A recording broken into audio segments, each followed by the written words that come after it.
Hello and welcome, I'm Phil Liggett and welcome to Colombia. The first time ever a World Road Racing Championship has been held here, and we are in Duitama, which is an altitude resort north of Bogota. And I'll tell you what, this is the circuit that they've all feared. And the man who has taken it by the scruff of the neck right from the start is the Frenchman Laurent Roux. And I can't believe he's nursing ambitions of winning the world title, but he's now on the 9th of 17 circuits and his lead is coming down.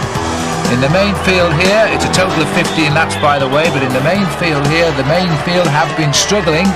They've been losing a lot of men out of the pack, but nobody has attempted to break clear. It's been a very typical professional championship where they wear down one another before they put in the attacks they hope will count. This is Richard Virenque, who has come here thinking he will do well on this circuit. It should be a circuit that will suit him, but of course everybody doesn't know how they will react to the altitude here on the circuit. The climb itself is vicious. It starts at 8,300 feet, it goes up to 9,500 feet, so it has an elevation in 2 jumps of 1,200 feet. And as you can see now, they're beginning to reel in the courageous but rather silly Laurent Roux, who is now going to be swept up by what is left of the 98 riders who started this event. And in this breakaway still we have Mike Engelman and the other American rider Andy Hampston, the only 2 American riders in this group. Lance Armstrong, a non-starter early today, in fact didn't make the journey to Colombia at all, reportedly because he was unhappy with his form after having a rather rough time in a 2-day race in Colorado, which was competed among others by Miguel Indurain, who he says has form which is too good.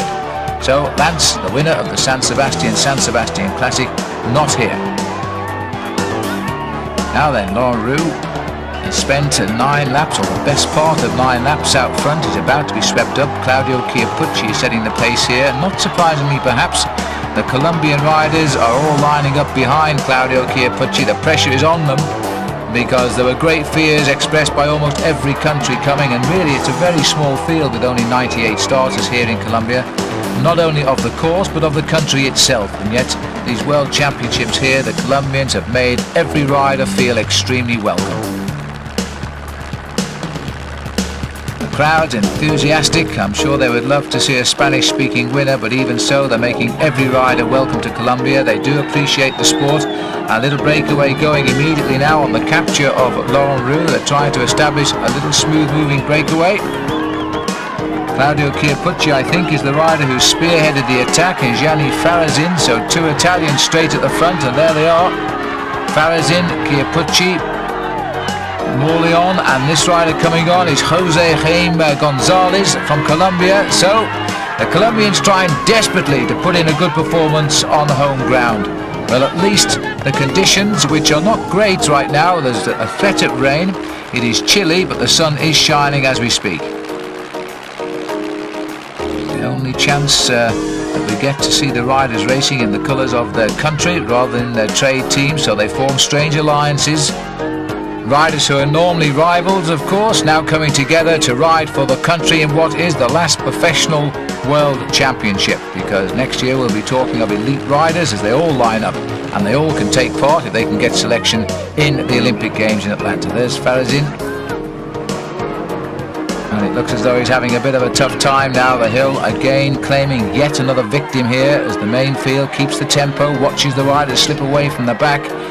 But then, my goodness me, there's some fast tempo riding. Miguel Indurain is the rider now, with all of his Spanish teammates around him.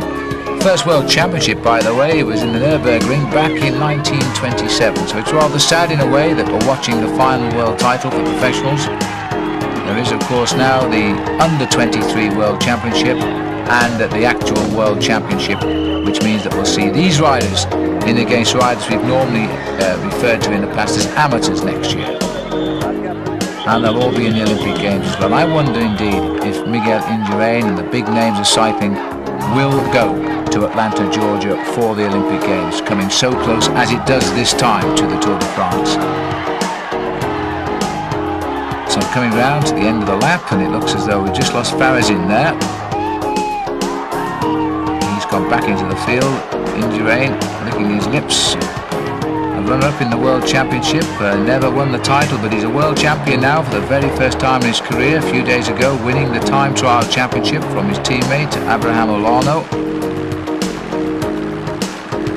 I think we all expected that one. The man who has proved himself time and time again, the fastest time trial rider in a Tour de France, now deservedly the world time trial champion. But in fairness, Chris Boorman unable to defend the title he won last year because of that accident in the prologue time trial in the Tour de France. But Chris is making good progress.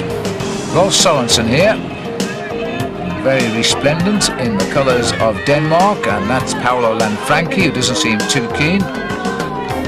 And Dmitry Konishev, the Russian rider, number 14, and Javier Morlion is number 88. And the riders now covered 177 kilometres. This is a small chase group here being led by Udo Boltz, the German rider. But they're moving out onto lap number 11, and we have here Rolf Sørensen, and looking for a little bit of help from the rest of the riders here, and not wanting any of it. The other two that are broken clear here, Israel Ochoa, and the rider setting the pace, a man who always seems to perform at World Championship level, Dmitry Konishev, the Russian rider who was the first Soviet to really make impressions on the professional scene. Silver medalist when Greg LeMond was the world champion, and indeed he pipped Sean Kelly, pushing him into the bronze medal slot in Chambéry. And that was in 1989. The field behind now are still those that have got the strength hanging on. Richard Virenque, Zenon Jaskula, and just around the other side there we've got Oliviero Rincon, another man we can expect something of, because he sadly was out of the Tour de France this year at the 12th hour because of problems in those places we can't mention. Now there we have Israel Ochoa, but as you can see how the weather has changed now. We've gone into a storm here, and this is just a gentle reminder that the weather was never intended to be hot and sunny in Duitama, and that's the way it's going to be, I think. Now the clouds are very heavy indeed. Now the Colombians know all about this, but look at the rain here as they climb yet again. Ochoa setting the pace with Dmitry Konishev. We're on to lap number 11 of 15 circuits. And Pascal Richard, former champion of Switzerland, continuing to have another great season, setting the pace of what is now a very small group indeed here. Well, one or two names I can tell you are in that group. We've got Miguel Indurain, Mauro Gianetti, Puccini, Richard Virenque, Abraham Olano, Oscar Pelliccioli, Javier Morlion, Claudio Chiappucci. I've seen Marco Pantani. Those riders still surviving what is certainly a war of attrition. And look at this now as they go round that corner. Somebody didn't make it at all and has gone straight on. But this is the danger of the descents in the wet here, as riders now are finding that they're losing complete traction on those corners. They are glacial. Let's have a look at that again. And that is a Colombian rider who's gone, and I think it is Ramirez who's gone down. Well, you can't fall in a more convenient spot when you're at the wheels of the waiting ambulance, so he should be okay. It wasn't really very much of a high-speed crash. He should get back on his bike pretty soon. We're back with the leaders here now, and we've gone off the mountain, and we're finding a little bit dry weather conditions again. Remember, at the bottom of the circuit here is still 8,300 feet above sea level. Those riders with intention this year have gone to great lengths, not to mention expense, to train properly and prepare at altitude for this event. 5 hours and 16 minutes. The riders have been clear now, as these two riders still stay clear. As we move into lap 12, there's a consolidation of a group behind. The lead was previously 1 minute and 25 seconds. It's come down as we go out onto lap number 12, and the Italians again are very active. They come through and stop the clock. 56 seconds is now the gap to Ochoa and Konishev. And Marco Pantani is now winding things up yet again. Here's a man everybody would love to see turn in a World Championship performance. And I must say, seeing the four-wheel drive vehicles here following the two leaders reminds me of the old peace race that was the shop window of Eastern European cycling in the 60s, and you always used to follow those in army vehicles. Well, conditions not requiring yet the four-wheel drive, although the rain upon the mountain is enough to give everybody a thorough soaking. This is the chase group that's trying to assemble themselves now, and it looks to me as though we've got 2, 4, 6, 7, 8 or 9 people here. The Italian rider there, number 59, is Casagrande. And the little man there from Polti, that will be Oscar Pelliccioli. Probably remembered best in the United States by his King of the Mountains victory in the Tour du Pont a year or so ago.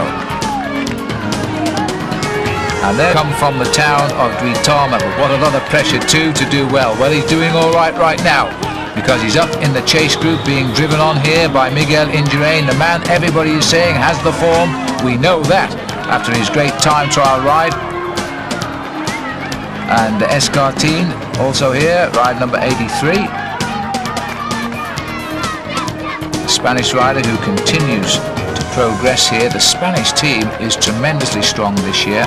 Maybe we're seeing a swing away from the Italians towards the Spanish. Remember, the Spanish, by the way, have never won the world title.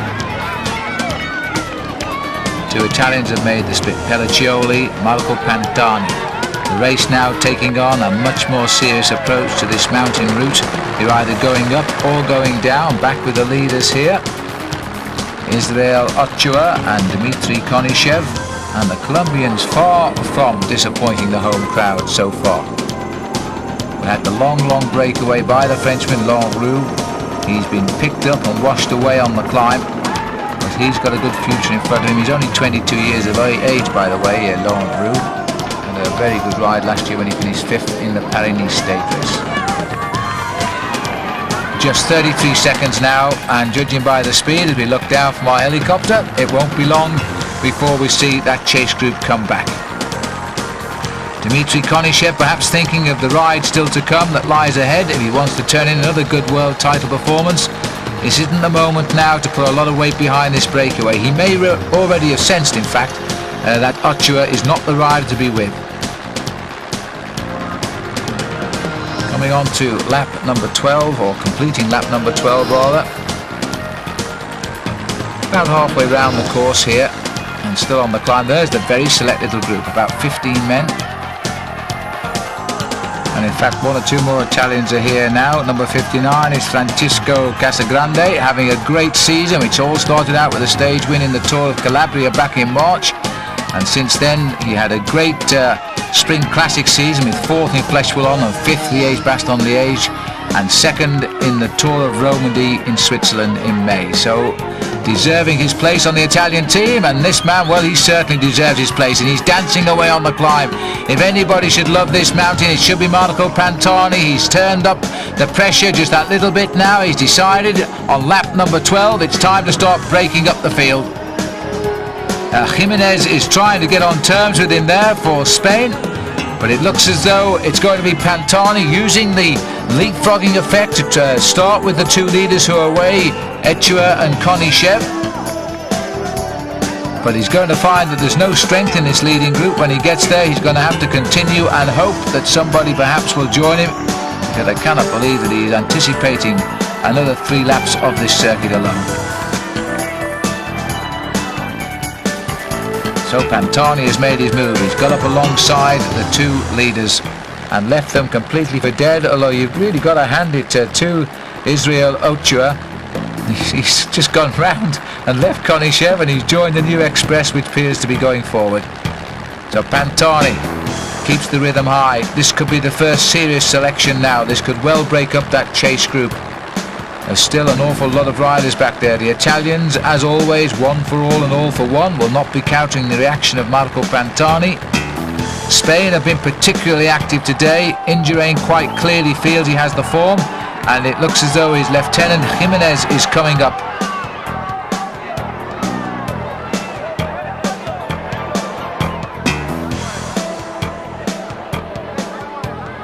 And this is all that seems to be left at the moment of this group.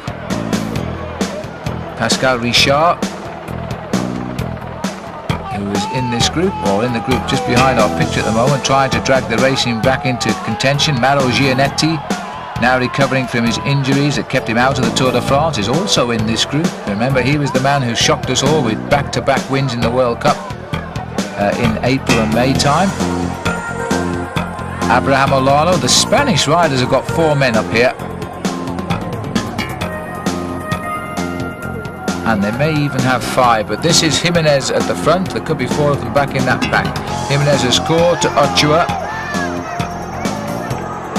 3, 6, 8, 9 riders in what is a very select chase group here at the minute. Federico Escartin, rider 83, turned pro 5 years ago now, but he's only just starting to show us his real true talent. Finished 7th in this year's Tour de France, and now looking for a good world championship as well. There's Jimenez. He's finding it a little bit hard to capture the man who's danced away on the mountain though, and the wet roads, Marco Pantani. A true mountain climber, the like we haven't seen really since the retirement of men like Lucien Van Impe.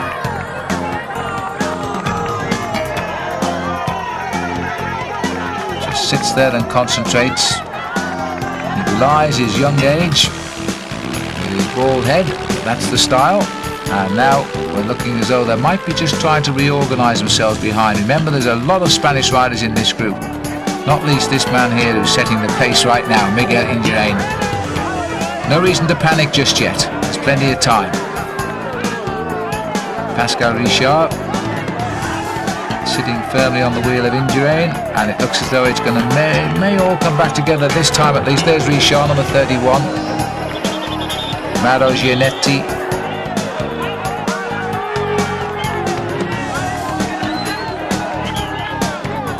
There were 1 or 2 French riders in this group before the attack came. Pascal Hervé and Richard Virenque were there, but they seem to have disappeared very, very quickly under the attack. Indurain the first to reach him as the climb continues, and what a difficult climb this is. The amateur race was equally as exciting and very arduous indeed. That was of course a qualifying event for the road teams for the Olympic Games in Atlanta, and got a tremendous entry, record entry by the way for these World Championships, more than 75 nations entering. But I wonder if that would have been the case if they hadn't have been necessary for selection to the Olympic Games. It proved to be a perfect carrot though for the South American nation, and they've had a tremendous World Championships here. Jimenez, number 87. This is a superb little group that they're trying to get clear with now.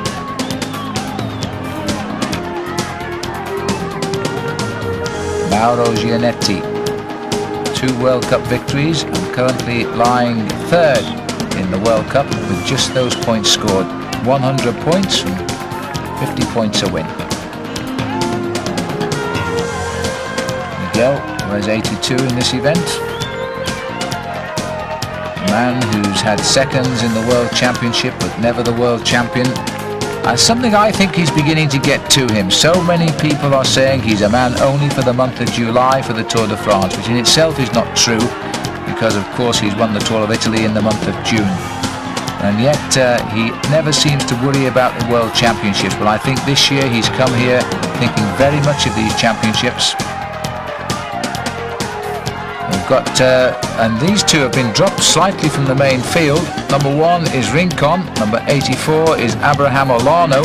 Olano, I think, and Rincon are coming up from the split there. They've recovered from the counter-attack by Indurain as he went after Pantani, and those 2 are getting up to the leaders again. So Rincon is keeping the Colombian flag flying high at the moment. That's if he gets on, but I think he will once we're over the top of the hill here. Olano, 2nd place in the World Time Trial Championship, and having a tremendous season too.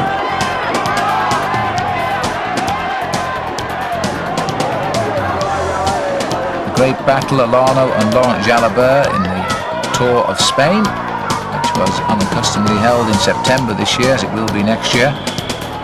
And he proved to be the man in charge in the time trials. He's finding his legs again in a major event. He's got the form, and he's got himself up to the leaders as well. If you ever get a chance to look at the face of Abraham Olano, just watch him, because he looks almost identical to Miguel Indurain. It's quite uncanny. There's Rincon, number 1. He's back and relieved about it too by the look of it. Looks to be about 10 riders forming in this league group now. Notable absentees, probably Richard Virenque is the big noted absentee, because he's been riding well all day. Pullen and is out of this group as well. And he looked to be going quite well.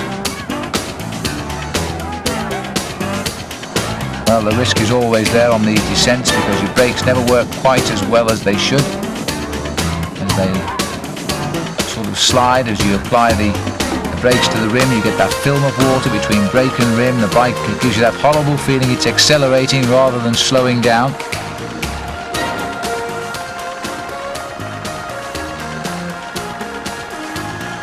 These are the strong men of world cycling right now, because on this circuit you can't cheat your way around and hope to win the sprint, as 1 or 2 world titles have been decided in long years gone by. On this circuit you've got to come out, you've got to give it your best, and you've got to hope.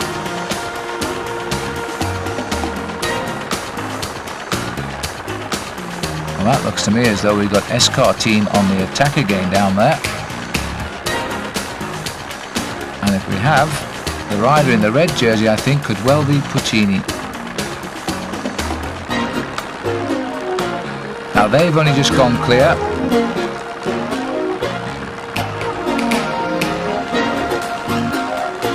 And that little select group is now deciding what they're going to do about it. But one thing is for sure, that the Spanish have got this race highly under control at the moment. Felice Puccini is a Swiss rider with Refan normally, and that's him there, number 33. And he's read this move quite well. He's got himself a very good rider in Escartine, because he is another rider who's having a tremendous season. He turned professional back in 1990 when he had himself a clutch of wins as an amateur, almost 100 wins as an amateur rider before he turned pro. And now he's got himself into the lead. Going out here onto lap number 13. And Puccini and Escartine have got themselves about 15-20 seconds gap. It says 10 on the screen at the moment. But the clock is on freeze. Now we're moving.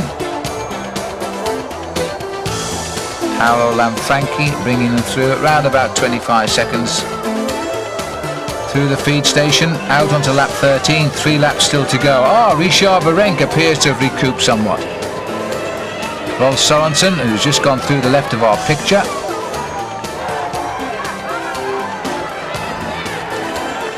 Now this is the group that he's trying to bring back. They've come back onto the back of the group here now, and Indurain has gone down the line to check them all out. As he's done so, Casagrande is also here now, so we've had quite a coming of togetherness of the main chase field as they've slowed down, an indication that they did slow down. And I would say it's because the Spanish have turned off the power at the front, because we've got here now Escartine and Puccini trying to go clear. Puccini making a good move here. Now the Spanish are riding this World Championship like we've seen the Italians do year in and year out.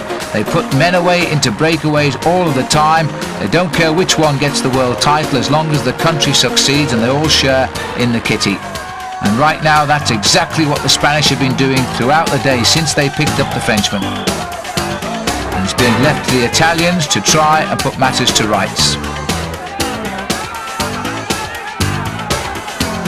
31 is Gianetti, 82 is Big Mig himself, number 1 is Rincon, 59 is Casagrande, and on the far side, back to heel at the moment at least, is Marco Pantani.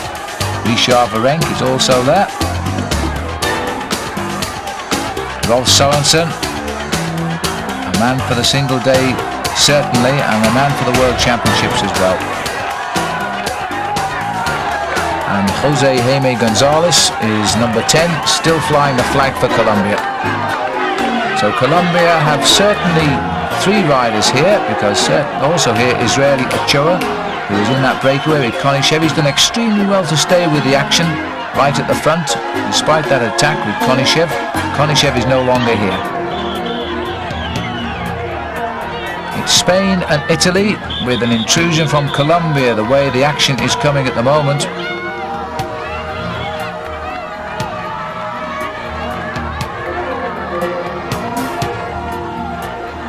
Mappe, the number 1 team in the world, again providing us with men in the thick of the action.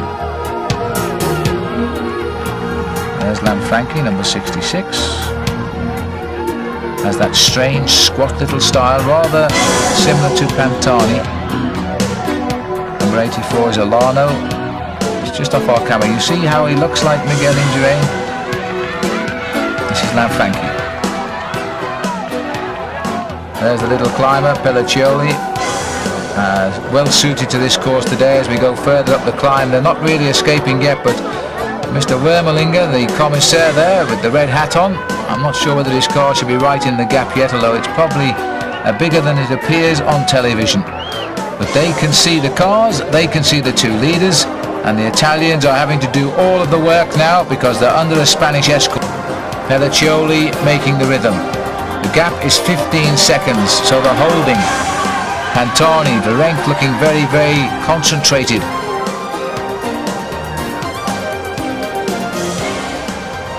And Escartine is doing the majority of the riding here. Puccini, whose only win this year, by the way, was the national championship rather in Switzerland, which he's done for the second year. You may remember that Felice Puccini was the rider who made that long breakaway in the San Sebastian Classic this year, so perhaps he was in search of just topping off his form, ready for the world title. Well, it could have worked. He's in at the kill, and there aren't many riders left in this race. 98 at the start, and I think we're looking at no more than 35 riders still on the course.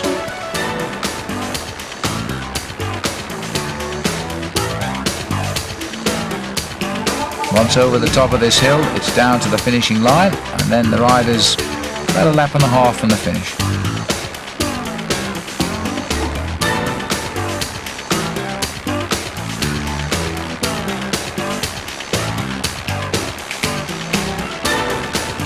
The work being done all the time by Escartine.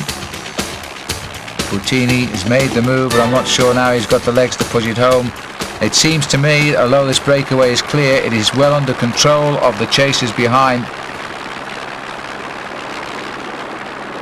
But you can see by the way the riders struggle on this climb just how steep it is. Our cameras really belie the climb. It is a vicious, vicious climb for a World Championship.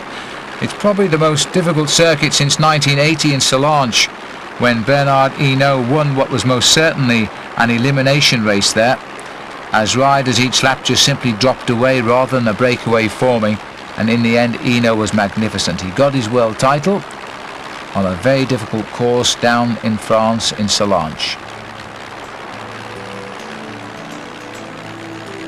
The rhythm of Fernando Escartine. Finished 12th in the Tour de France in 1994, went 5 places better in 1995. He's always ridden well in the Tour of Spain. He was 10th in that in 93, 9th in 94. He was right up there again this year. So he continues to improve despite the fact that he's moving into his 6th season as a professional next year. And despite the weather, huge crowd on the climb. This is the place to be. This is where the race was bound to be decided or lost. And these 3 riders still hanging on to a tenuous lead. It's no more than 25 seconds as we speak. There's somewhere in the region of 16 riders now in that chase group. Chase group, we've got Rincon. Dimitri Konishev, by the way, is still here. He hasn't been dropped, and neither has the rider he was in that breakaway with either, Israel Ochoa. Francesco Casagrande is here. Jose Maria Jimenez, Fernando Escartine is in the breakaway and still trying to keep away from what is a fair number of his own teammates, but they won't be chasing him, of course. Zenon Yaskula is here, and although I haven't caught a glimpse of him, the list of riders were told Andy Hampsten is also here. Well, as far as I know now, Andy is the only American still out on the course. Mike Engelman was the last American rider to retire. Remember, Mike had a great time trial. He finished 8th in the World Championship, so his World Championships already will seem to him a great success. Through the feeding zone, a welcome sight, but when you can always tell a serious bike race when the pressure's on, they don't stop to snatch the drinks as they continue to apply the pressure. Pelliccioli is actually keeping a huge gear turning there, and he's being marked now by Abraham Olano, whose season has gone from strength to strength. Well, one thing was always certain: this was never going to be a race for the sprinters, and none has survived here. We've got all the climbers, men that we've often called in the big races around the world on the biggest mountains. They are surviving. This is their world championship this year. It was always going to be that way. Escartine is a good climber. Bottini perhaps not quite as strong, but he's at the moment in the breakaway, and they're still going clear. They continue to climb. The riders will not see them now. They've climbed out of sight. Bottini goes through on the inside, quite prepared to make the pace as the race starts to tip a little bit, and soon they'll be going down the hill.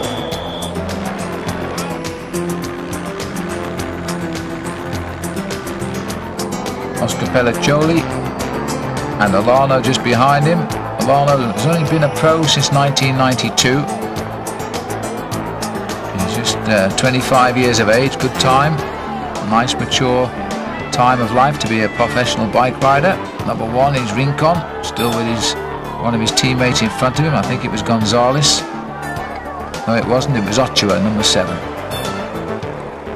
Rolf Sorensen, the tail end Charlie of the string.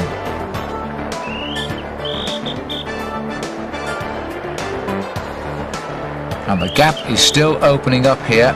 I'm looking into this very select group. There's no Stars and Stripes jersey there of Andy Hampson, who is still on the course, but he's riding round out of touch of this main field. And number 14, sitting at the back of that group ahead of Rolf Sorensen, is Dmitry Konishev, so he's still very much in there.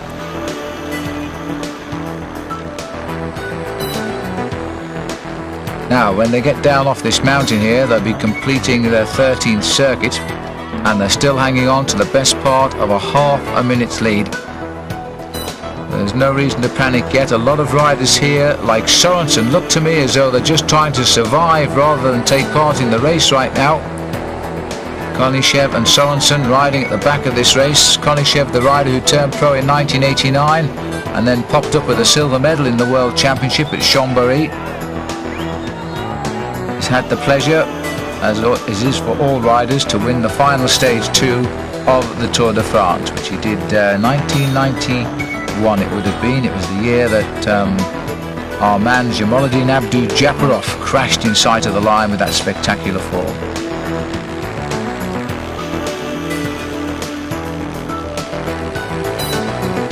Those roads absolutely treacherous, and that's why the riders are picking the way down rather delicately at this minute in time. They're using the pressure up the hill rather than down the hill. There's the ambulance waiting on the bend.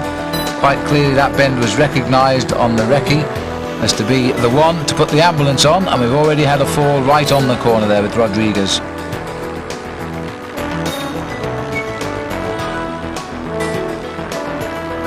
The difference in nerve too, as riders start to just plot their own way down and don't stay too close to the man in front, just in case. This is the descent which takes the riders back down to a mere 8,300 feet, and then there's virtually no respite before they start the climb up the mountain again. It's unlikely, according to the world body, the UCI, that there will ever be a world championship held at altitude again. The opinions are that it shouldn't be held at altitude again, but on this occasion one has to say that the world championships here in Colombia have been a success.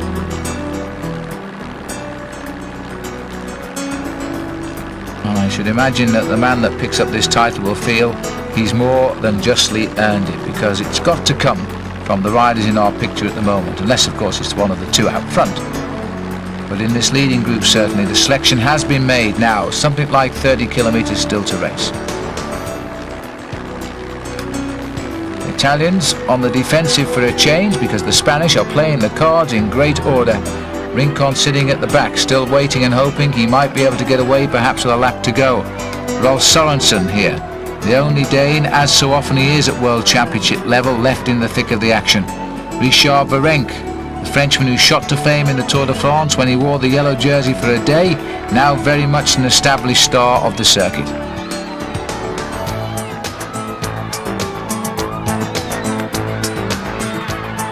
Mauro Gianetti, number 31, despite his years as a professional, he seemed to be in his twilight years, pops up with 2 World Cup wins this year.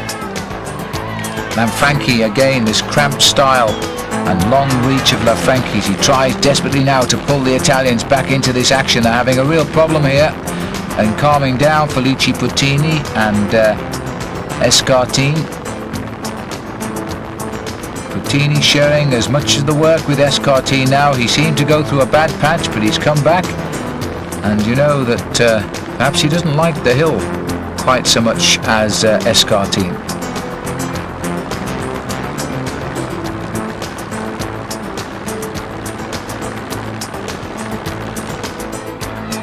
And the Swiss have 3 riders up here in this leading group, because they've also got Pascal Richard. There's Dumbo Pantani, as they call him, just checking something out with our cameraman.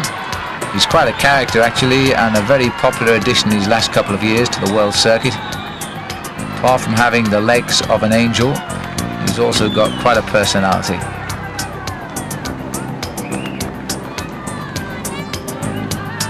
Indurain in at the kill yet again in the World Championship. A man that everybody thinks can't sprint, but believe me, if he thinks he can win a world title, he will produce a sprint that could well take the title out. He won the sprint that took Olaf Ludwig away from the silver medal the year Lance Armstrong won in that very wet Oslo. Well, the course wasn't quite as difficult in Oslo, but certainly the weather was just as cold and miserable. And Miguel also got a bronze medal in the World Championship in 1991 in Stuttgart. So he is a man for a World Championship, and he would dearly love to pick up the world title. The 2 men who featured most in last year's World Championship in Agrigento in Italy in this breakaway, as we look at the 2 leaders here coming round to complete lap number 13 and go out on 14. Richard Virenque finished 3rd last year, and Dmitry Konishev finished 5th. And luckily, Claudio Chiappucci, who would have been in this leading group but for a fall, he was in the medals last year in the world title as well, with a silver. And so still they dangle, agonizingly close. Just look at this, they can be seen. The gap looks to me to be about 20 seconds or so. Not very far, except that that mountain in the middle of this circuit is rather daunting to everybody, and if you hesitate too long, you might not close the gap. They are now 35 kilometers from the finish. 6¼ hours in the saddle, and they can expect the best part of another hour of racing here. Pelliccioli of Italy setting the pace. The gap as they went through the finishing line there was just about 25 seconds. Virenque tagged on to the back, a medalist a year ago. Whoops, said Daisy. Over goes the can. Good job it was empty. I'm not sure whether that means it was a tailwind or not. A quick snatch of the bottle there for Richard Virenque. Again flying the lone flag here for France. Luc Leblanc had a thoroughly forgettable season as world champion. I haven't seen him ride a single race in his rainbow jersey this year. It started out so badly, yet he came to Colombia. He was one of the first riders to see this circuit when the road wasn't even made up. Reported how difficult it would be. He's certainly right there. And then when he goes back to France, he finds his Le Groupement team in the throes of leaving the sport under a cloud of controversy, which is a great shame for Luke, and let's hope that things brighten up for him next year. These 2 riders just locked on, Puttini and Fernando Escartine. I have to say, if either of them won, it would be a surprise, but Escartine wouldn't be seen as a total surprise. And while he's got the power of what is an extraordinarily good Spanish team this year right behind him, he's got the confidence to go on. He is forcing the Italians especially to waste energy in the pursuit, and he knows it. 2 Swiss riders here sitting a little bit down the line, Richard and Gianetti. The Colombians also not throwing their back into this race because they know the Italians and their great reputation in the World Championships. They will do all that's required. Escartine has the benefit of Olano and Indurain here, sitting nicely in the line and not doing much at all. Just keeping an eye on the proceedings. And also in this group for Spain is Jose Maria Jimenez. Every reason to block off. Israel Ochoa taking a drink at the back. He's had a great day. Despite that long breakaway, he doesn't seem to have been troubled at all in keeping at the back of this race. Neither does the hometown boy, Oliviero Rincon. There's Dmitry Konishev. And number 10 is Jose Jaime Gonzalez from Colombia. 59 is Casagrande. Rolf Sorensen of Denmark. Pantani is 67. Like all climbers, they never seem to stay in the saddle very long. They're frisky. And continuing along the line of this very select group, 94 is Richard Virenque. 31 is Mauro Gianetti. In front of him, the former champion of Switzerland, Pascal Richard, and a stage winner in the Tour de France at Besançon, I remember. Number 87 is Jimenez. Number 82 is Indurain. In front of him is his double, Abraham Olano. And then we have Lanfranchi, and pedalling away at the front we have Pelliccioli on the Polti squad. And the Italians are being left to do all the work here, and they're a proud nation and they want to continue, but I can only think now that they're working in the hope that they can pull this back together again for Marco Pantani to win, because neither Lanfranchi nor Pelliccioli, I think, have got quite the pedigree to take out this world title, not in this sort of company, but certainly Marco Pantani has. But first of all, they've got to pull back these two. They're slightly reducing the gap. It's gone down from 25 seconds to 15. There's a group of 16 riders behind now, and Putini is beginning to wonder whether it's all worthwhile. Escartine is now. Mr. Louis Wermelinger, the chief commissaire, has pulled out of the gap all of the vehicles. They'll have noted that, the riders, and there they are, the 16 pursuers. The Italians doing it all. Pelliccioli the lion's share as well. And then behind the two Italians, the Spanish still trying to disrupt the reaction. And behind we have Pascal Richard, and then the rest of the line in a long straight line. It's not a working formation at all. They're all lying in the drift, in the drafting system behind the two Italians. Nobody prepared to help. That's the difference between professional and amateur racing. Everybody has their own reasons to make the pace, whereas with amateurs they would tend to all do a little bit each and possibly reel that break in a lot quicker. But tactics are being played here, and they're weakening the Italian team by this great chase. And at the moment it has got to be in the favour of the Spanish. They've played their men up front and they've made other teams chase them down.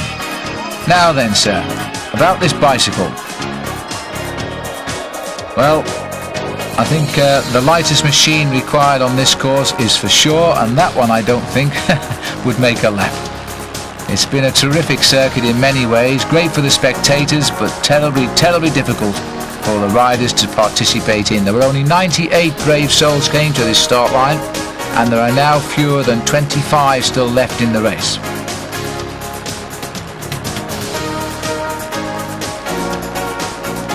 Rather sad in one way that Claudio Chiappucci has crashed out. It was a spectacular fall, but he's uninjured, by the way. But we've lost a man there that would have been very useful in this attack. I mustn't forget Casagrande, of course, on the wheel at the moment of, just in front of Pantani at the back, because Casagrande is another guy who could actually do a good finish in this event. Everybody talks about Casagrande as to be a star of the future, which very often means you never are, but he has a brother as well, Filippo, who's also had a win this year, one win for him, a stage 5 it was of the Tour of Italy.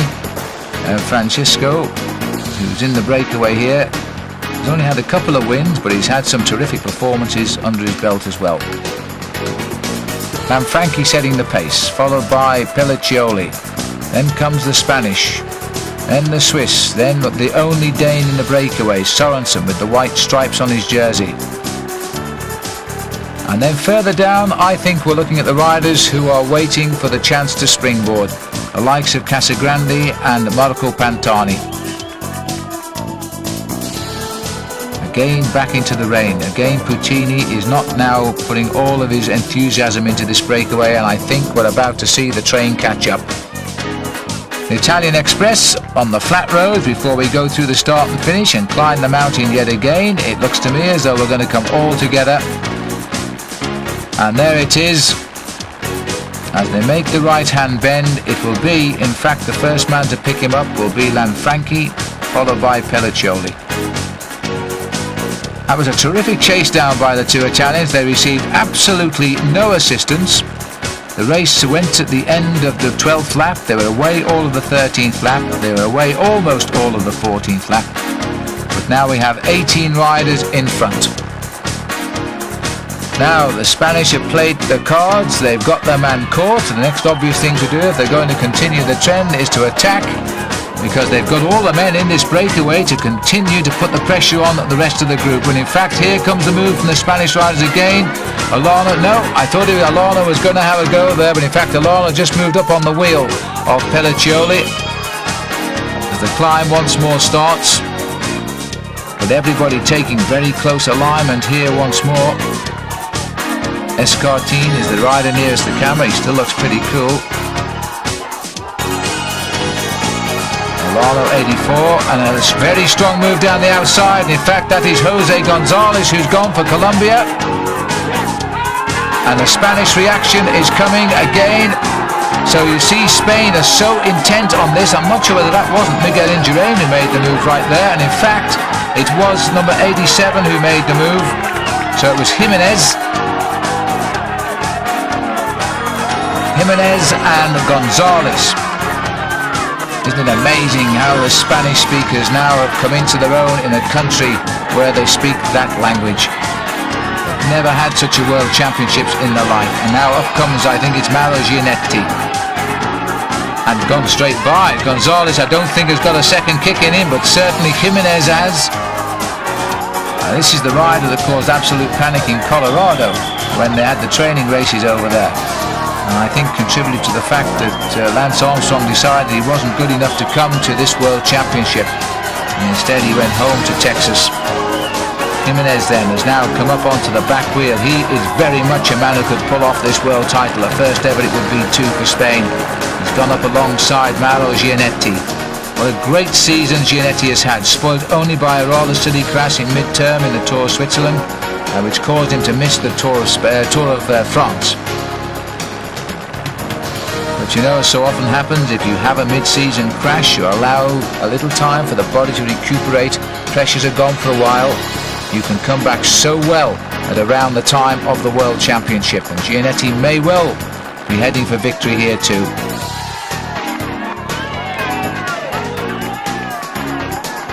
So, Mauro Gianetti and Jimenez, and we've got rider 83, well that's Escartine again, but I think he's going the other way at the moment. His legs have gone to rubber and Escartine has lost ground. So after that long breakaway, sadly, he's done his job well. It didn't work out, but it certainly split the group because of the efforts, and now the Spanish again have left their strong men into the thick of the action here, and a number of riders have lost contact there. Still sitting at the back though, Dmitry Konishev, Oliviero Rincon, this great Colombian climber. Colombia are going to take this race right down to the finishing line. You can't ask more than that from the home side. And remember, Colombians never feature in a World Championship. Put it on their own ground, and they've got riders right in at the kill. That's tremendous. Indurain here as well. The quality of these names makes this really and truly a superb World Championship here in Duitama. As we now look at Mauro Gianetti, who's 31 years of age and been a professional now for 10 years. But he's never had a great result in a World Championship, although he's certainly ridden a few for Switzerland. And now he's in towards the kill here in this one on what is a very, very tough circuit indeed. But he has for a passenger right now, and he doesn't seem to be working that hard either, is Jimenez, and he may just be wanting to play the policeman, because Indurain is coming up in what is now a smaller group behind. Pantani leading the reaction again for Italy. The Italians always having to drag this race back together, but now Pantani is the only Italian left in the group, and that is why he's having to do the work.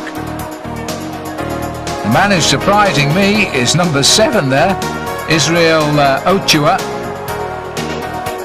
He was in that breakaway with Konishev. He is still in the final selection.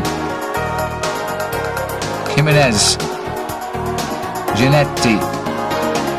Surely this cannot last much longer now. Pantani, this wonderful little climber, keeping the tempo going very, very well indeed. Abraham Alano sitting on the wheel of his teammate Miguel Indurain.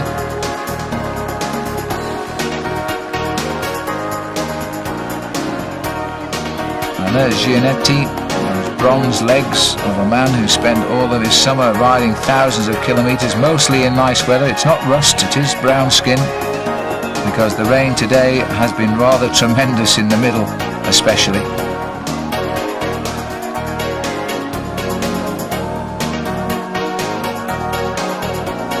So life begins at 31 for Maro. A win this year in the Liège-Bastogne-Liège in the Amstel Gold Race.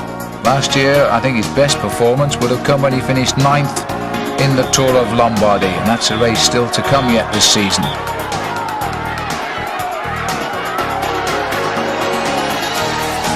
And there's a fit gentleman on the right. If he runs fast enough, he might get lift off with that cape on. Well, the field slowly coming back. It's been a lot of hard work by Marco Pantani with no help from anybody else. But I think he'll have done the job. Now, whether he's wasted too much energy, time running out, but once again, a brilliant tactic by this strong Spanish team. And Rincon looks as though he's in a little bit of trouble. Oliveira Rincon is cracking on a hill. He knows like the back of his hand because he lives here. But that race has gone on. It looks as though it's going to be just one lap too far for Oliveira. He'll get all the support, that's for sure, but Rincon out at mid-term with an injury, and now losing ground on the front here as they climb up towards the two leaders. But did you notice there that Dmitry Konishev, and here he is, I was about to say, quickly got round Rincon and rejoined, but in fact he hasn't rejoined, and Konishev is also going off the back. Well, you can almost feel the agony with these riders because it is quite terrible on this climb today now, and there's not many more climbs left, but 15 times up this mountain, and believe me, that's what it is, has made this a ridiculously tough championship. But even so, it says a lot for this very select group of riders to survive for the sprint, if that's what it's going to be, and nobody would have bet on that at the start of the race today.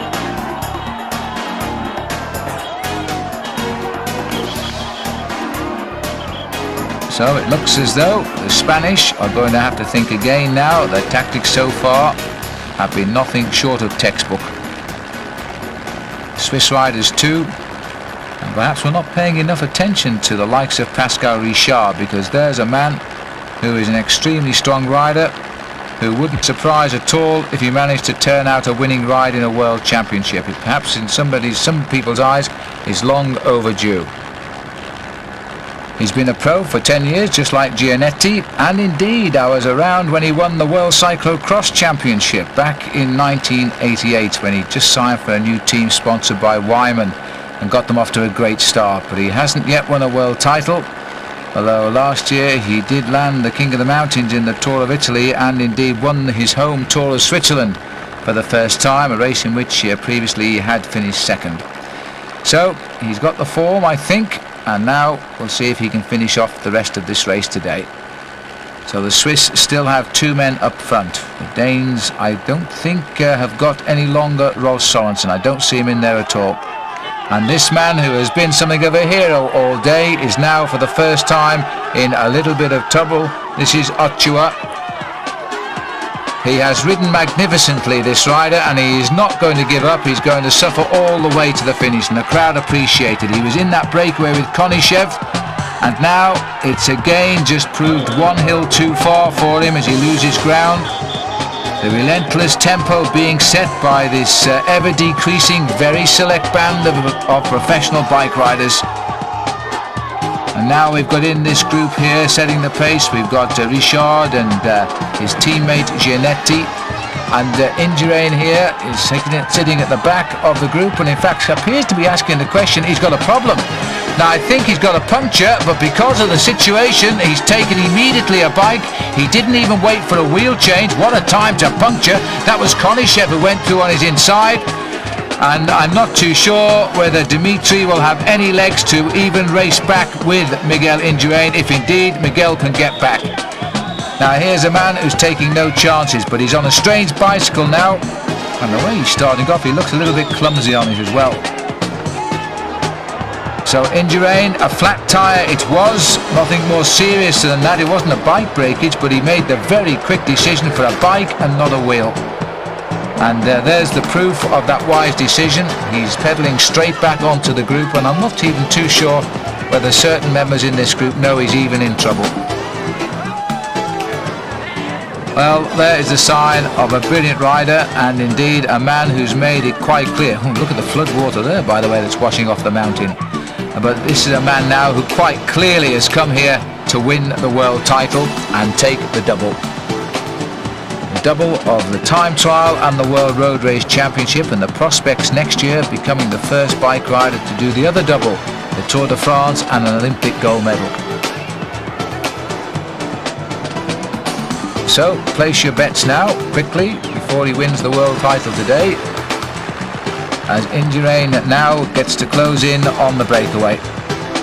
He makes it all look too easy. No panic, just makes his way back in the calmest of measures. And don't forget that Konishev was with him. We've just seen him pass Konishev and he never came back.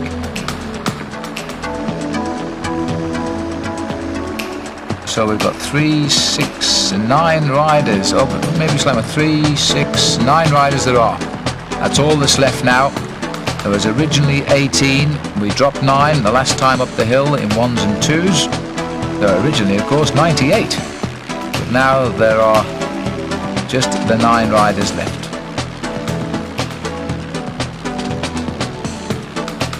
And still the Spanish hold all of the cards here. The Italians are down to just Marco Pantani.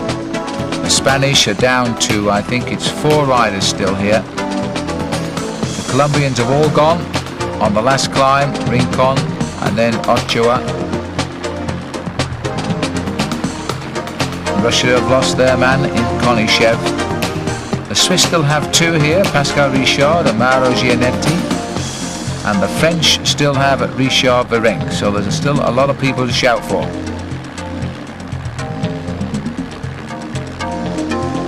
But with nobody in the lead now, it's a matter of cat and mouse until somebody feels the time is right to have a go. The majority of this breakaway will be watching for the movement of Miguel Indurain. Indurain might well ask one of his teammates to start the attacking again, just to keep the pressure on. Pantani will be the second favourite, I would have thought now.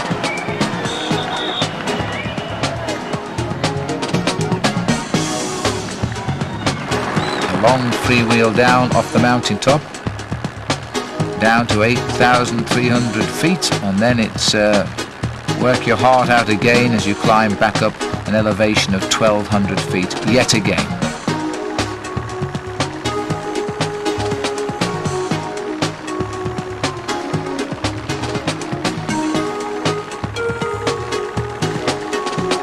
One rider stealing quite a march there on the descent, and once we get off the descent we'll be able to get that back down to our moto cameras.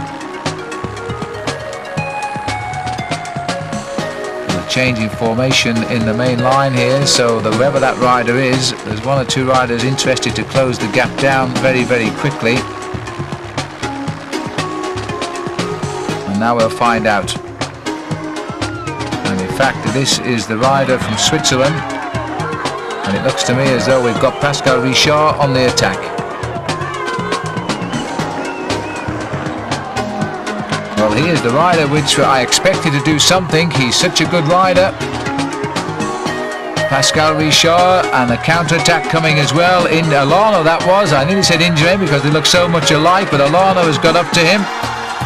And the other rider is Jimenez yet again, so we've got 3 riders here now, and that's Gianetti looking over his shoulder. So we've got Richard, Jimenez and Alano, and Konishev here has got back. Took him a bit longer than Big Mig, who's just in front of him, and also Rincon has come back as well after the descent. So Rincon is not out of this yet either. The professionals fighting every inch of the way today. They're declaring all of their real natural talent as bike riders to stay in competition. And in fact, just sitting up there to eat, that was Pascal Richard, so they've caught the breakaway. Olana now taking time out to eat, but an attack here. This is Indurain. Indurain has decided to launch an attack and see what becomes of it, and he's gone back. And look, on his wheel, Dmitry Konishev. Konishev must have come on at the back, saw Indurain, has gone straight through and off the front with him. Well, Konishev can't have much left in those legs, but the way to do it is to try and steal a march and hang on for the finish. The clouds are still very, very dark and more rain threatening, but Miguel Indurain has now launched the feared attack that sooner or later, surely, they all expected to come, and Konishev was just in the right place as it went. And still trying to eat at the same time there. It looks as though Mauro Gianetti has crossed the gap. It might be Richard. We'll check him out when we can get back up with the leaders if our cameraman doesn't hit the wall. He was almost cut out of it there by the line of riders as they went through. They were desperate to grab the wheels of the men in front, and in fact it was up front is Gianetti, because here is Richard beginning to feel a bit sorry for the world right now, because he'd just been caught as Indurain launched that attack, and in fact Richard was riding no-handed, having something to eat. Rincon and Gianetti waving them round. They've managed to contain Big Mig. Konishev now having time out on the far right. Pantani was the rider who quickly recovered from the attack as another one goes down the outside. This is Abraham Olano. Put his head down and went. Now Olano was eating when Miguel Indurain attacked. Indurain has come back. Now he's digested his lunch and he's gone. Abraham Olano has put in a great attack. Indurain looking over his shoulder, trying to tempt somebody to chase.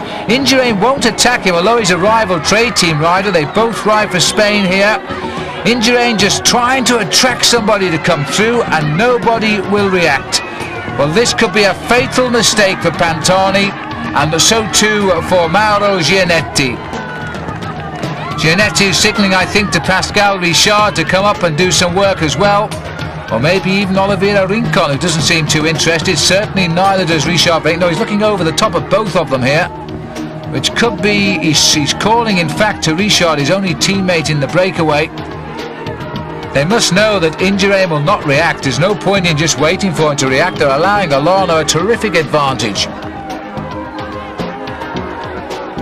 Olano is now a speck in the distance, and I wonder what Indurain is thinking now. The chance of a world title is gone, but don't worry, it's my teammate, or does he really want to be in Olano's place? A difficult decision. Remember that Olano beaten by Indurain in the race of truth, the time trial. There's not much you can do about your order of finish there, because you can't see what's going on. Best time gets the best result, but now you can see what's going on. Bell lap this time. Olano is clear. He faces just one lap, 17.7 kilometers, after almost 7 hours on a day of absolute torture. Abraham Olano, they say he's Miguel Indurain's double. Well, now he's going to try and match him with a world title. Indurain trying to draw them out. He's watching everybody. He wants somebody to go and he can take the wheel, but he will not endanger the lead of Olano. He's going to ride round and he's going to watch and stare everybody in the face, and if anybody moves, he'll go with them. The bag is up. He's signalling no, he wants a drink, and now he sees the drink and he gets it. Pantani, the final drink for the final 17.7 kilometers. There looks to me to be enough water in the sky and on the road right now. This superb small group of elite racing cyclists who have made the final cut in the World Championship 1995. And Dmitry Konishev, the elastic is stretched and stretched. He's rebounded back, it's stretched again, it's still there. And there goes the counter-attack now, and you see Indurain always watching who it's coming from, and with arrogant ease comes out of the saddle and tries to bring them back. Now he moves across. He wants Pantani to take up the chase. Pantani is the rider he's worried about, along I would think with Pascal Richard. Well, it's Mauro Gianetti going through. He spotted a Swiss jersey, and in fact Indurain taking that, making Pantani chase. Rincon digging deep. He's also closed down. But there are two riders up front there, and I'm not too sure who they are at the moment, but it looks to me as though at least one of them is another Spaniard, which is quite amazing the way the Spanish have ridden this race today. In fact, we've got one of the riders here. I think it's Ochoa must have come back on. I didn't see him rejoin the race, but he's now in this group here. And the other rider looks to me as though it is Jimenez. So the little bit of respite after Olano went, and this very, very strong but little Colombian climber has climbed right back into this race again. But they've also been caught. And while they play these cat and mouse games, this man here is getting on with the job, and that's winning a world title. What a year he's had. Indeed, and it follows on from a great year last year when he had 8 victories and he finished 5th in the World Championship time trial. Well, this time he got silver medal to Indurain, and this is how he's launched the attack today. As we look back here, it was a perfect classic move, coming from the back of the field and shooting far and wide over the top of the head of the group. And he did it when he had a teammate on the front. In this case, it was Miguel Indurain. He knew Miguel wouldn't chase him, and Miguel, by the very fact he was there, has put the others off the counter-attack. A brilliant move, and now nobody is willing to take up the chase.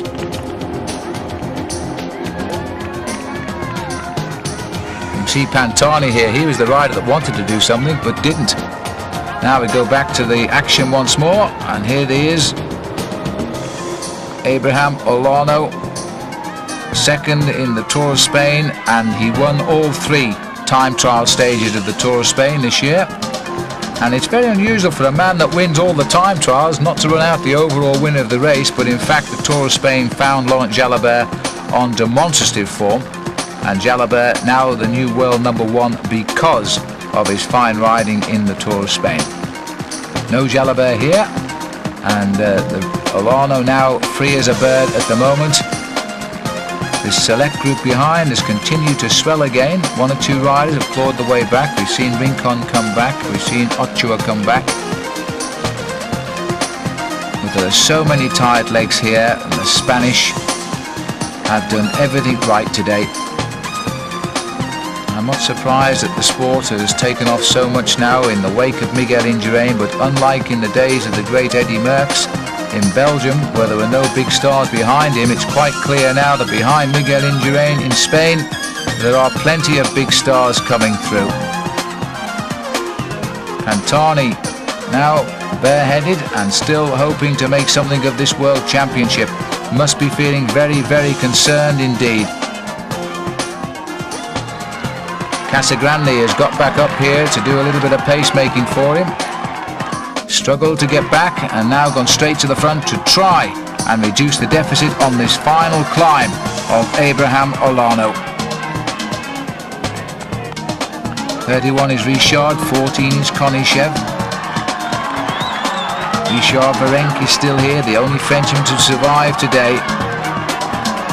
Team car has just gone through for Spain, heading up to the man in the lead. They've been up and down the bunch all day today, servicing riders in the breakaways, because apart from that very first breakaway by Laurent Roux, who was from France, the Spanish have had a man in every move.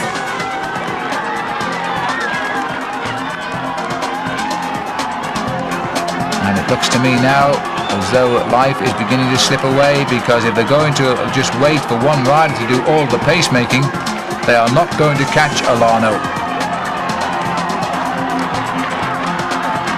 Well, I said right at the beginning of our program, the first World Championship was held back in 1927, but since that time we've never seen a world champion on either amateur, professional or women's road racing, believe it or not, from Spain. And now all that, it seems, is about to change. Abraham Olano, he will be a surprise world champion in many people's books, but not to the experts, because here's a rider who has shown us for the last 2 years he has been progressing and winning the big ones. 30th in the Tour de France last year, 20th in the Tour of Spain, and he was the national champion of Spain in the time trial. Well, this year he's gone better in every discipline. Second in the Tour of Spain, second in the World Championship time trial, and now trying to get one over on them all and become the most coveted rider in the world of cycling, the professional champion of the world. Casagrande giving what little strength he must have left now to try and get Pantani back onto the podium. Jimenez sitting just behind him, never going to help him. Marco Pantani, a little bit confused now. He doesn't know whether to help or save his strength. And Miguel Indurain, probably disappointed he can't be world champion, but at the same time he's played a major part in seeing that a Spanish rider has won a world title today, and it looks like that now. He's been second and third in a world title in years gone by. But one rainbow jersey already in the Spanish vaults this week here in Colombia, and it looks certain to be two. Well, the Colombian flag keeping pace here with an Italian and a Spanish rider.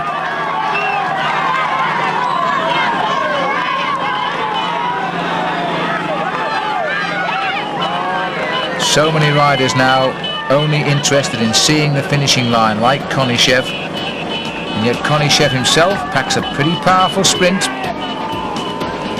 And Sean Kelly remembers to his cost in Chambéry.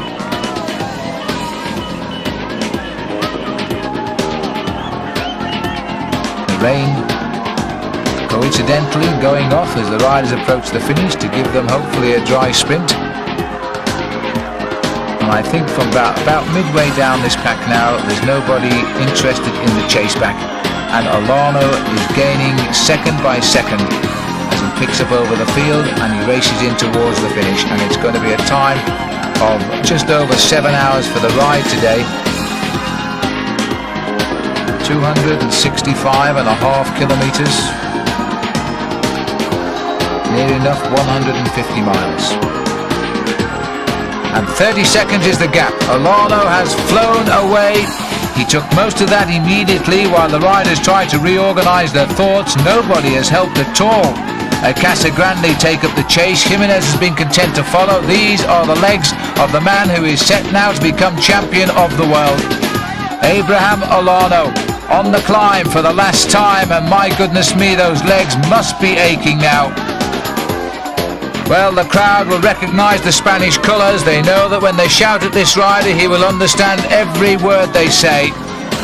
It's perhaps not the Spanish speaker they wanted to see on the climbs. They would have probably preferred to see Rincon, but this crowd has cheered just about everyone today. And the way this group is packing together, they're waiting for somebody to make a move. Somebody has made a move here. There's a counter-attack gone. It's come from Switzerland, which points out to me it might well be Gianetti who's gone again. It is. So Gianetti digging deep once more to try and cause a reaction, and Pantani has got clear and is coming after him. So Indurain has lost ground on Pantani, and this is Pantani's move. It had to come on the climb. It was the anticipated attack. Marco Pantani has gone. His acceleration again cracked people like Rolf Sørensen. Rincon has gone. Pascal Richard is hanging but not looking very clever right now. Indurain is still in the line. Pantani is up the road. If Pantani can catch Gianetti, they may well turn around the face of this race yet. Richard Berenc, the gifted climber of the Tour de France these past 2 years, is now lying fourth in line on the final climb here in Duitama. Indurain moving up on the left to get onto the wheel of Pantani, who has come back to this group here. So we have Pantani, Indurain, Mauro Gianetti. Richard was at the back of the group, Berenc between the Swiss sandwich. Status quo, these 5 riders. That may have damaged a little bit Olano's lead, that flurry of activity on the climb, but here's Olano now, this massive crowd here, watching the Spaniard climb to what looks to me certainly a world championship now.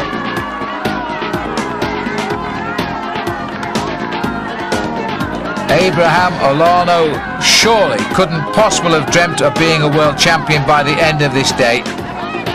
Not when you have the obvious candidate on your team in Miguel Indurain. But the Spanish have raced between themselves so absolutely fairly. They have played their cards to beat everybody else, and quite clearly haven't minded who took the title as long as it was from Spain. They've ridden totally brilliantly. totally unselfish attitude too by Indurain, who has done nothing at all to damage the lead of Olano. He has marked every move. I would suggest he would dearly like a free lift up to Olano and then he could race again, but even so he will do nothing to damage the lead of him. He's sitting here right behind Marco Pantani, dropping through onto the inside of his chain wheel as they climb the steeper slopes of the big mountain here in Duitama. Indurain always conscious of what's going on around him, but he's certainly not going to go past Pantani at this point. Virenque is the rider tagged on the back. Two Swiss riders are here, Richard and Gianetti. The rest have all gone now. There they are in the distance, and in theory this should now be the breakaway. The man missing from that group was Konishev. We didn't see him go, but he's gone, and is the rider probably in the far distance there. Pantani is turning on the pressure, but he's not ridding himself of Miguel Indurain, the only Spanish rider left now, as they've all been dispatched out the back door, except of course Olano.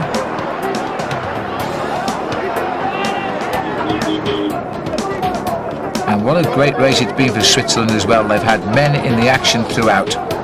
Gianetti clearly recovered from his accident, and Pascal Richard.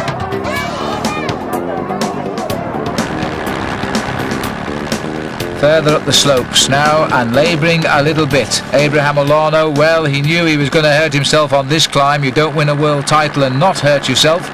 He had to give everything to hold away from the field on the climb. Now we're pulling back on the helicopter, and there you can see the gap. Is that the gap of a world champion or not? We're going to find out pretty quickly now. The two Swiss riders, and Virenque has disappeared from this picture. It looks as though Virenque has lost. There he is. So Richard Virenque has also lost ground. He's gone into the slipstream of the cars, but he's even too far behind them right now. So Richard has cracked as well, leaving two Swiss, a Spanish rider and an Italian, in pursuit of one lone Spanish leader, who now, pedal rev by pedal rev, is heading for a world title.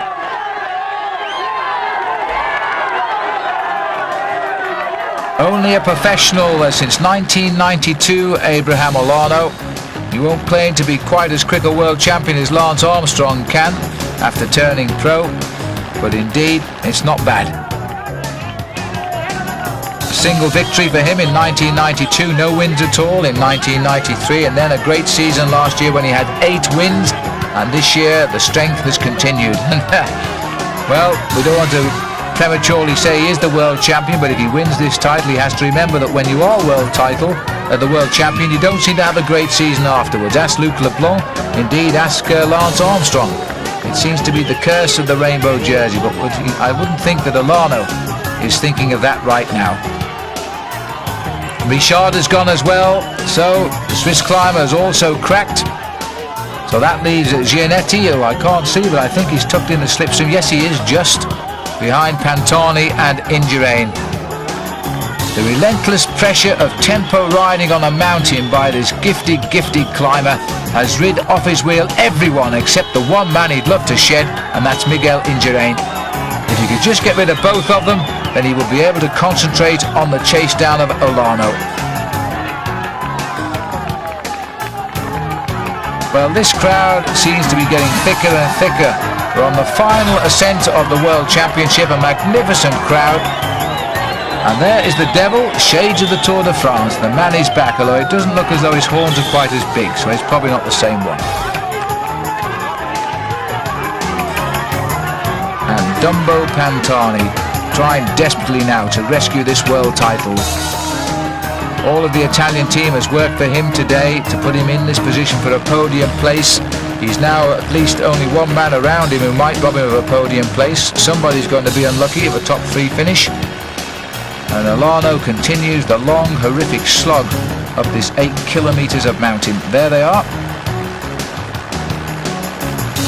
Silver and bronze and bad luck. That's all you can say for the poor man who has to be content with the 4th place finish. in a World Championship, especially after a day of effort like today. World champions all.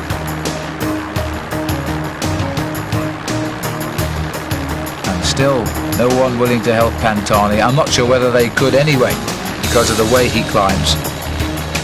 You see the other dangers on the road here. The rainwater which has come off the fields now has deposited quite a lot of slimy grease on the surface as well. But the storm behind us now, and behind this rider here, Abraham Olano, the one man the world will fear, he knows, isn't chasing him, because he's his teammate right now. Rivals all of the year except today, and Indurain doing his very best to see this man takes gold for Spain. If he gets caught, Indurain will be fresh enough, I think, to take the win. He's absolutely frying Pantani. And an attack going now. Well, this is a change, because now we've got a great attack by Gianetti and the terrific pace made by Pantani.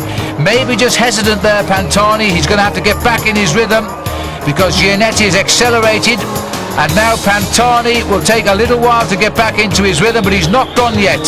Marco Pantani. Climbers like to always dictate the pace themselves. They don't like being dictated to. And the acceleration by Gianetti has meant that Pantani has lost ground. He can get back if he can hold them in his sight, but in fact Gianetti is making a big effort now. Indurain has switched camps again. He's jumped onto the Swiss Express this time. He's done absolutely nothing. He's followed wheels ever since Olano broke away, and he's watching the riders crack around him. What an amazing world title this is. Gianetti has had his moment, I think, and it looks as though it hasn't been good enough. Indurain is sitting there doing nothing, and you know the way this race is going right now, Spain could get first and second.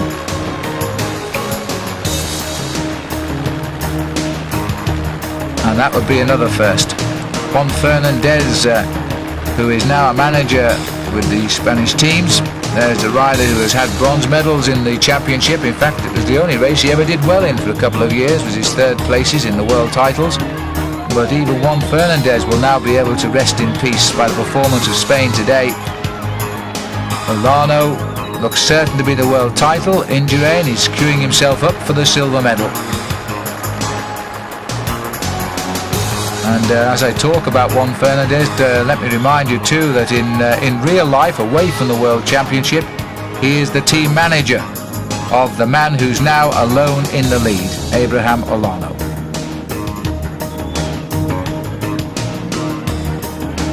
Pantani is creeping back.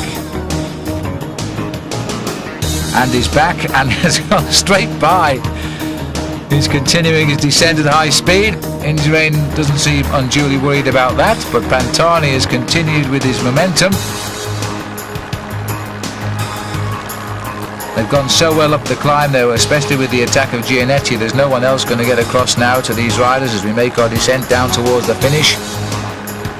And certainly Pantani is lying second on the road, but Indurain has gone round at Gianetti and he's decided now that his interest no longer lies with the Swiss rider, but must go back to the Italian rider. Well, he's certainly been a busy little bee today, Miguel Indurain. He has ridden brilliantly, and he's ridden solely in defence of his team.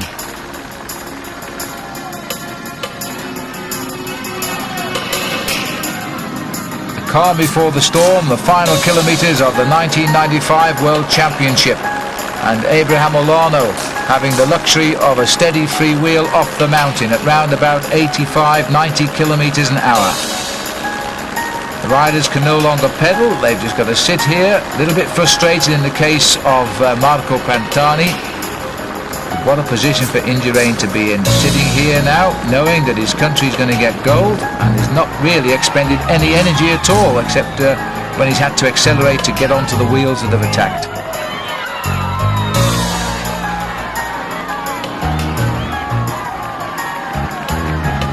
Abraham Olano still kicking out of the corners, and it looks to me as though we're getting a regrouping of one rider coming back, which would in fact be Pascal Richard. He gets back up on terms. Oh, it was Gianetti, of course. That's right, it's Gianetti who's coming up because he was the last rider dropped. That's right, Richard is still off the back, not very far behind, but he's the one behind. So we have Pantani, Gianetti goes straight by, and Indurain, who continues, as they always say, to collect the tickets at the back. And if you look right ahead, you will see in the distance there the cars, and just behind those cars, in fact, is Abraham Olano. Not directly behind them, don't misunderstand me, but he can be seen by the chase group, and that must be a daunting prospect. Maybe he's not going to bother looking over his shoulder.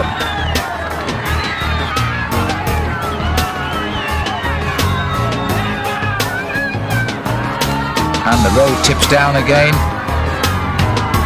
for Abraham Olano. It was a move which had to come surely from a Spanish rider today. It was Olano's turn to attack perhaps. He did it with such strength.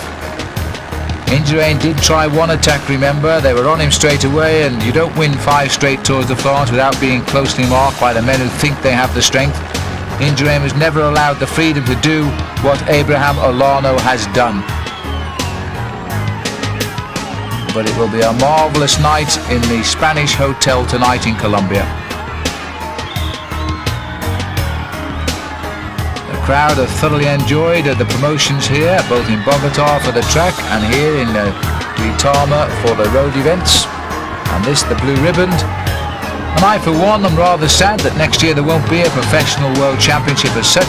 Change is always a good thing, they say, but sometimes, you know, it's nice to have a professional world champion somehow. Now we're just going to see a champion of the world in cycling from now on, and there'll be an under-23 champion, of course, but I think we'll probably think that rather as we do the junior world champion, and won't carry the real weight of being an amateur world champion. Indurain content, and the back tyre, look at the back tyre of Olano. It's completely flat. He has no time to change it because he knows they will be on him straight away, and he's just sitting there and riding. Well, I'll tell you what, if he bounces too much, that wheel could collapse. Olano, his face now is not one of pain but more of panic, I would suggest, as Gianetti goes here. And again, Indurain chases Gianetti. They've distanced Pantani once more. He doesn't have the acceleration. Pantani is going to try and get back on turns, but he'll have to wait for Gianetti to slow down. But the drama is at the front here now, because if they close in, and I don't know how Olano can hold on too long to this machine because his tyre is completely flat. There's always a risk, of course, that tyre will come off the wheel as well. Well, he is going to count every yard of the way now down to the finish, and I would say that this flat tyre occurred somewhere inside 2 kilometres to go. Just over a mile from the finish, and this man is determined to make Spanish history in more ways than one. Olano, this looks like he's approaching the finish, and Abraham Olano complete with flat tyre, and the Mavic team car is on hand, but he couldn't change it. He was scared to do it, but he is going to make it. He is going to make it. He is going to be champion of the world. A silver medal a few days ago in the time trial, 100 metres away from the rainbow jersey of the professional road racing champion of the world for the first and indeed the last time. He couldn't even take both hands off the bars. His greatest moment ruined by that flat tyre, but Olano has won the championship. Now the race for second place. Surely Indurain is going to make it 1-2. He's had the armchair ride of his life here as he's chased down everybody and just sat there. Indurain now lining up for the Spanish 1-2. Pantani goes, the non-sprinter goes hard. Gianetti has got the legs, but has he? In fact, Pantani has gone well and early, and Pantani giving it everything, but Indurain is coming, and Indurain on the right of our picture, just over half a minute, gets second, and what a result for Spain. A third will be Marco Pantani, fourth Mauro Gianetti, and this looks like Richard Virenque is coming in here. Well, Richard Virenque was pretty close to Pascal Richard, and I don't see Richard. I think, in fact, he slipped under the camera there when they were showing the other picture of Richard. So Richard will be fifth and Virenque will be sixth. And now we've got the sprint for seventh place. And I did say earlier, Dmitry Konishev could sprint, and he makes this one look easy as he sits up right on the line, but he gets seventh, and Oliveira Rincon rode well. Best of the Colombians in eighth place. But there we have the sprint. that made history. A 1-2 for Spain, Miguel Indurain taking second to add to his world title of time trial. This, without doubt, will be the talking point of the race. And my goodness me, I bet he was pleased it only happened inside the last 2 kilometres to go. What would he have done? And indeed, would he have lost it? Would have Indurain been the world title if he'd have been caught? We'll never know. There's no doubt Abraham Olano will be a great world champion, and so too next year are we going to see a lot of the 2 men alongside him, Pantani on the right and Indurain on the left. What a superb world championship, and what a great result. I'm sure the Spanish will agree.